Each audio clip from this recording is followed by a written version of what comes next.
2012 is the year we're going to look at this morning, and the Sydney Swans. I thought Hawthorn would win this grand final, but it was a famous one. The Hawks got out to an early lead, but the Swans just clawed it back. Mitch Morton, who would forget him being a premiership player and influencing this grand final. You've got to keep your feet here. Clinton Young falls over. That was a bad moment for him in the goal square there, where Hawthorn are in front. Adam Goods playing with a serious knee injury. That was courage personified. And then Nick Malcheski was a hero here with this final goal. It just drifted back. Amazing scenes for the Sydney Swans there. Ryan O'Keefe, who nearly left the club, went on to win the Norm Smith medal with his 28 disposals. Rap for Johnny Longmire and Jared McVeigh. Jared had lost a child not long before that, so sensational moment there. The mark and goal of the year, they are sensational. Jeremy Howe, he's been robbed of a few. But what about the hang here for Jeremy Howe? That is just magnificent. He just sits there. Oh, he's done that so many times. That is as good as it gets. That is brilliant. And Chris Yarran, he's had his tough moments as a footballer, obviously, and life since football. And Chris Yarran, what a goal this is when he was at his best for Carlton. So I was able to stick the tackle there. Yarran just danced around him. He was a brilliant player at his best, Chris Yarran. Oh.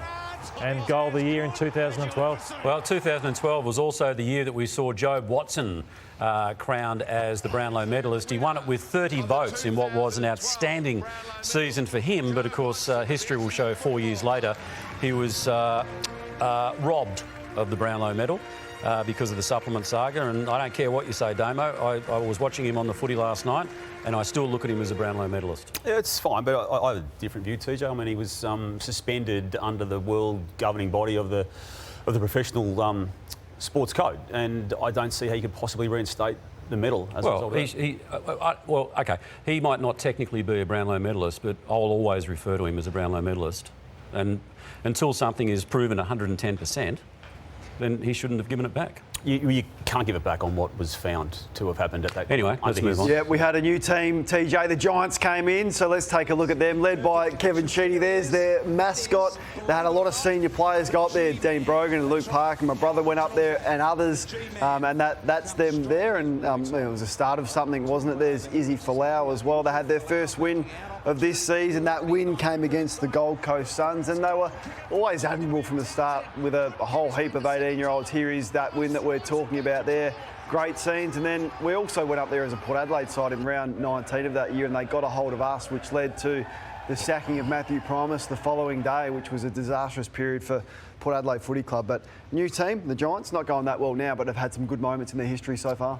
There were some significant final siren moments in this particular season. We'll start with Courtney Dempsey's decision in this particular game. You can see the scores. You can see him taking the mark about 51 metres from goal, and unfortunately for him, decided to play on as the siren sounded there to leave the Swans in front. We had the famous rivalry between the Cats and the Hawks play out this way in this particular game. Again, have a look at the score, have a look at the time, and have a look what Tom Hawkins does here by way of being about 52 metres out. And as the siren sounds, that long bomb goes through for another famous Geelong victory over the Hawks. And the Kennett curse was well and truly at play there. And then this one was arguably the most famous one. The Rugby League convert, Carmichael Hunt, against Richmond, playing for Gold Coast Suns. Took that.